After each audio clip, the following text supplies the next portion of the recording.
Estamos de volta com o programa Observadores e agradecendo aos nossos telespectadores que têm acessado a nossa página no facebook.com/Observadores Marabá. Lembrando que lá nós temos à disposição o link dos programas anteriores. Então, se você perdeu algum dos nossos programas já passados, pode recorrer ao link que está no facebook.com/Observadores Marabá. E também estamos disponíveis por e-mail para dicas, críticas, sugestões pelo observadores@grupocorreio.com.br. E nós voltamos a falar com os nossos entrevistados de hoje, recebendo aqui o Dr. César, juiz da comarca de Marabá, e a nossa colega jornalista Luciana. Dr. César, o senhor saberia de cabeça a demanda hoje de processos hoje nessa vara? De cabeça é difícil, porque eu já passei por algumas varas, né? Na qualidade de juiz substituto, como eu não sou titular, perfeito, eu não fico em uma vara específica. Hoje estou, desde abril deste ano, na vara da Infância e Juventude, né, que é a 4ª Vara Civil Empresarial, em que pese ter esse empresarial ao fim, não tem nenhuma matéria afeta ao direito empresarial, tá? Só mesmo na Infância, Juventude e Curatela, que eram os antigos intertidos, né? E por isso eu não posso dizer. Deixa eu mudar o foco então da pergunta. Quais casos hoje têm surgido mais lá? Quais demandas têm surgido mais lá? Então, mas eu posso dizer de pronto o número de processos, né? A gente tem um número grande de processos, não só da infância, tá? Porque nós temos outras matérias que estão afetas à vara da Infância e Juventude. Tipo? Como substituto automático de outros juízes, eu acabo respondendo também, caso um juiz seja impedido ou suspeito de julgar certa demanda, certo processo, isso está sendo direcionado a mim. Outras também, no caso de uma ação de interdição, se uma pessoa é incapaz, ela vai ser interditada por um familiar seu, essa demanda também cai lá comigo. E sem contar esses números, né, da infância e juventude, que são atos infracionais, praticados por adolescentes, medidas de proteção com o objetivo de resguardar o direito de uma criança. Tem lá também outras demandas como acolhimento, que a gente acompanha aquele menor que estava em situação de risco, seja abandonado em casa ou em situação de rua. Toda essa demanda vai para a vara da Infância e Juventude, a 4ª Vara Civil Empresarial aqui de Marabá. Certo. A Luciana tem um questionamento para lhe fazer, mas eu vou colocar uma imagem aqui na tela, pedir para a Fran colocar aqui para a gente. É sobre essa situação aí. Pode mandar, Luciana. Então, a gente sabe que o senhor está parcialmente interditado, né, pela Vara da Infância e Juventude. É uma decisão do juiz anterior ao que estava respondendo. Certo, né? Certo. Você sabe informar para a gente em decorrência de uma reforma que era necessária para a readequação do espaço para abrigar esses menores. E você sabe em que pé está essa reforma? E quantos menores são abrigados hoje da comarca de Marabá, Luciano? Hoje, nós temos um em estado de fuga, né, que na verdade, ao ser aplicada a internação definitiva em sentença, ele se encontrou foragido. Nós temos um internado definitivamente no CIAN em Belém, porque aqui só estão os provisórios, né? E hoje nós estamos com 5. Inclusive eu fiz o processo de 2, ainda está na internação dos 45 dias, mas com o objetivo de até ao final, em meados do mês seguinte, a gente conseguir sentenciá-los. Aí, se for internado definitivo, vai para o CIAN em Belém. Caso seja aplicada outra medida socioeducativa que seja mais adequada, em vez da internação, tendo consciência de que a internação é a última ratio. Quando eu digo a última ratio, é a última medida a ser adotada. A gente não tem a intenção de prender, porque na infância e juventude não se prende, não se pune, se reeduca. Esse é o objetivo central. Por isso que a capacidade sempre é pequena de uma unidade como essa? Inclusive, é uma conversa muito interessante quando fala em capacidade e o que seria o ideal para uma casa de internação. Porque eu lembro quando o CIAN foi implantado aqui em Marabá, a Luciana também lembra, que a capacidade era de 17 internos. Eu acho pouco, mas o senhor também está destacando que a intenção, a última medida é a internação. Então, a última medida de internação, mas isso não quer dizer que nós não demandamos de um espaço maior. É evidente que demandamos de um espaço maior, até porque não temos só a internação como uma medida não digo de segregação daquele adolescente. Tem outras medidas que fazem uma espécie de segregação pela metade, que é a de semi-liberdade. Que o menor sai, o adolescente sai para estudar, para fazer suas atividades e volta para o centro de internação. O que seria, o que teria por analogia a casa de albergado, no direito criminal mesmo. Isso poderia ser criado. Agora, isso depende das políticas públicas. As instituições democráticas, elas dependem uma das outras. O Poder Judiciário não anda sem o Executivo e sem o Legislativo, fazendo as políticas públicas necessárias e preventivas, até mesmo repressivas, mas principalmente preventivas, que seria o caso, no meu ver, uma melhora na casa de internação, começar a criar outras medidas, começar a implementar outras medidas socioeducativas aqui em Marabá, em vez da gente ficar mandando esses menores para os locais que têm essas medidas, como aqui tem semi-liberdade, salvo engano em Belém não tem, só vamos ter em Macapá.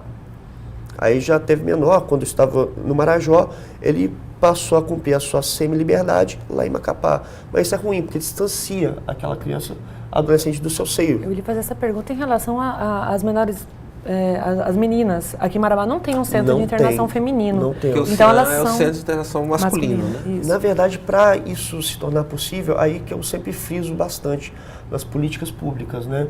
Que infelizmente não fica nas mãos do juiz. Nós trabalhamos mais na questão fiscalizatória e judicial. Aí nós demandamos dessa integração das instituições democráticas, né? Executivo, Legislativo e Judiciário andando de mãos juntos, com o objetivo de construir essa realidade melhor. No caso de um centro de internação feminino, seria fundamental, mas demandaria mais recursos humanos, porque teríamos que ter pessoas adequadas para isso, ou seja, agentes mulheres, enfim, até acomodações adequadas para tanto. Por que a nossa preocupação, a preocupação da Luciana em colocar esse tema? Porque também o afastamento desse menor, da proximidade com a família física, também é um fator determinante, né? Exatamente. Se você quer fazer a reeducação, deveria ter essa proximidade, né, com a família. Na verdade, isso é essencial. Eu vejo isso aí como uma viga mestra. A família no objetivo de reeducar esse adolescente. E é por isso que nós temos, acima de tudo, mudar essa cultura de todos nós. Porque é o que se tem, o que se vê, o que se ouve das ruas, né? Eu decido, é evidente com o que eu entendo, o que seja certo. Mas eu não posso prescindir, fechar os olhos para o que vem das ruas. E por isso eu costumo sempre andar muito pela cidade, né? De forma um pouco mais tímida, mas eu ando. E o que a gente ouve? Ah, não, aquele que praticou, ele tem que ser linchado. Aquele que praticou tem que ser punido. E nunca a gente pensa, não, ele tem que ser reeducado. Não, esse problema não é meu. Tomara que eles fiquem em lugar ruim mesmo, para que sofram a pena. Em vez de pensar, poxa, vamos reeducá-lo. Porque as pessoas não pensam isso como uma preocupação principal. Até mesmo em política pública, não vemos poucos políticos falar sobre isso. Vamos criar novos centros de internação, vamos criar estabelecimentos adequados para que nossos adolescentes reeduquem e larguem a delinquência, ou larguem a prática de atos infracionais, até com o objetivo preventivo, principalmente preventivo, para ele não redelinquir, não praticar novamente aquele crime. Acompanhando uma entrevista sua recente ao Jornal Correio, eu vi que você falava sobre os índices de reeducação aqui de Marabá, que são altos, né? Você considera eles altos. Você pode falar qual seria mais ou menos a porcentagem de menores que acabam passando por essas medidas socioeducativas e não são reincidentes depois, né? Não voltam a cometer as infrações? Nossa, eu acho que você acabou pegando um ponto que eu achei fundamental. Porque hoje eu fiz, salvo engano, 4 audiências, eu tenho várias audiências ao dia, né? E 4 audiências, hoje tiveram 6 audiências e 4 delas foram de PIA, que a gente fala, que é o Plano Individual de Atendimento, reeducando, né? Daquele menor que está sob medida socioeducativa. Eu tive uma felicidade muito grande. Eu cheguei 2 para o cumprimento. E principalmente porque não voltou a delinquir. Perfeito.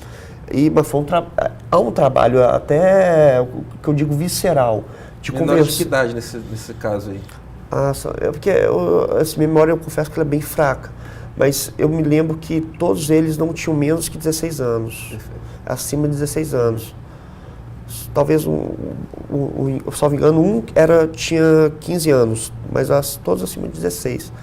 E o simples fato de eles estarem perto da maioridade, que tem 18 anos, isso não estimulou eles a cumprirem. Perfeito.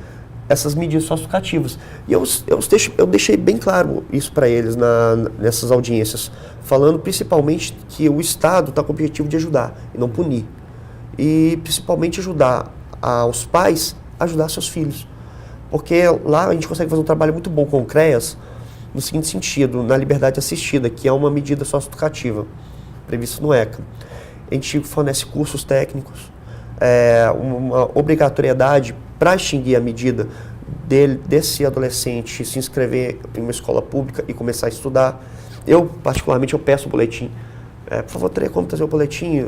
Numa outra audiência que já foi aprazada, por exemplo, hoje, eu fiz uma audiência de PIA, que é esse, né, plano individual de atendimento, e falei com esse adolescente, olha, daqui 3 meses eu vou fazer outra audiência com o senhor. Se o senhor me trouxer seu boletim e tiver boas notas, estou vendo que o senhor está voltando a se reeducar, está voltando a querer se ingressar na sociedade como uma pessoa de bem. Perfeito. E pode ter certeza, aí você vai ter um amigo aqui do meu lado, do seu lado. Inclusive, se precisar de uma indicação, eu assino embaixo. Só para nós encerrarmos aqui o assunto CIAN, eu queria pontuar uma coisa, aí já não é uma pergunta, um comentário meu do nosso dia de jornalismo. Essa unidade aqui, em especial, que é daqui de Marabá, sempre foi uma caixa preta, uma caixa fechada, em que a gente sempre teve muita dificuldade em falar sobre essa unidade. E eu percebo que, historicamente, o Estado se aproveita do fato de serem menores para esconder da imprensa a estrutura que eles realmente têm. Então, todas as vezes que a gente tenta contato, que a gente tenta fazer uma entrevista lá, tenta fazer alguma coisa que mostre a estrutura do CIAN, infelizmente, nós somos barrados sob a alegação de que estão protegendo a imagem das crianças. E não é esse o nosso interesse. O interesse não é mostrar quem está preso. O interesse é mostrar se nós temos ali a estrutura adequada, se essas crianças estão sendo tratadas da forma humana, que pressupõe-se essa medida socioeducativa, e também se o Estado está cumprindo com a sua função. Então fica também aproveitando essa oportunidade para deixar a nossa queixa também de que historicamente nós sempre tivemos dificuldade em cobrir pautas relacionadas a essa estrutura do CIAN, porque em muitas das vezes o Estado do Pará se aproveita dessa desculpa de estar resguardando a imagem das crianças para que a gente não consiga ter acesso de mostrar realmente que tipo de estrutura eles têm lá. E não faço isso não para que haja qualquer intervenção do juiz, mas só aproveitando a sua presença e que estamos aqui debatendo isso. E eu digo assim, faço só uma parte que, na verdade, até quando houvesse um convite, eu iria com os senhores, até porque eu seria o fiscalizador, né? Uhum. E sou o fiscalizador da criança e do adolescente que está internado, seja provisoriamente, não definitivamente, que é lá em Belém. Aí é o juiz da infância e juventude de Belém. Mas fica aqui o meu convite e as minhas escusas de pronto, porque eu não sabia dessa dificuldade. Se tivermos oportunidade, né, Luciano? Com certeza é interesse nosso de mostrarmos para a sociedade, até para explicar como funciona a estrutura de uma instituição como essa, né? Eu lembro que quando essa instituição se implantou ali no bairro São Félix, que é um bairro muito populoso, houve uma resistência muito grande da sociedade ali, em termos de considerar que estava recebendo um presídio, né? Pô, vou ter um presídio do lado da minha casa. Então, são bandidos do lado da minha casa. E foi difícil quebrar isso. E nós, como imprensa, atuamos nisso aí, em fazer a nossa parte para que quebrasse esse estigma. Essa cultura que nós temos que mudar, aquilo que eu falei um pouco mais cedo. Nós temos que encarar que, a sociedade tem que encarar que esse problema é deles também, é de todos nós. E não é uma coisa que eu quero ver longe, ou seja, quero tirar da minha frente, fazer vista grossa e fingir que não existe. Eu não posso mais fingir e jogar os problemas por debaixo do tapete e enfrentar. Esse que é o nosso objetivo, enfrentar os problemas de forma adequada.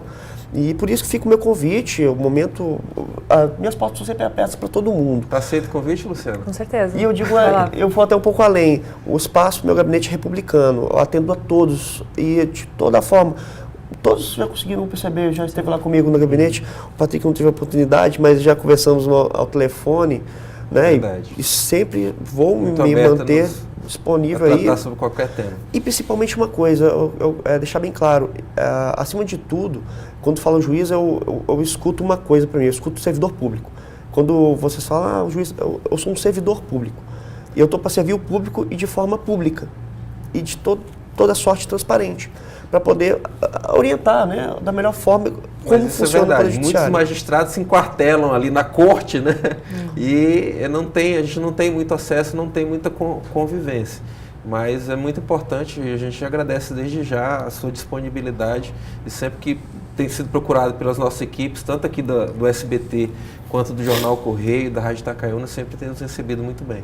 E eu acho que assim, temos a sorte que a gente tem um grupo hoje em Marabá, assim, principalmente hoje porque eu conheço aqui em Marabá de juízes, assim, que eu me sinto em família. Confesso que eu me sinto em família, todos com essa transparência, a gente tem um diálogo muito bom e com o objetivo sempre de dar a melhor prestação, no que pese a ausência talvez de recursos humanos, talvez de instrumentos necessários para poder fazer o trabalho melhor, mas com esse objetivo, com essa alma de batalhar pelo próximo, pelo público, pelos nossos jurisdicionados. Ok. A gente vai para mais um intervalo comercial e voltamos em seguida aqui pela TV Correio SBT.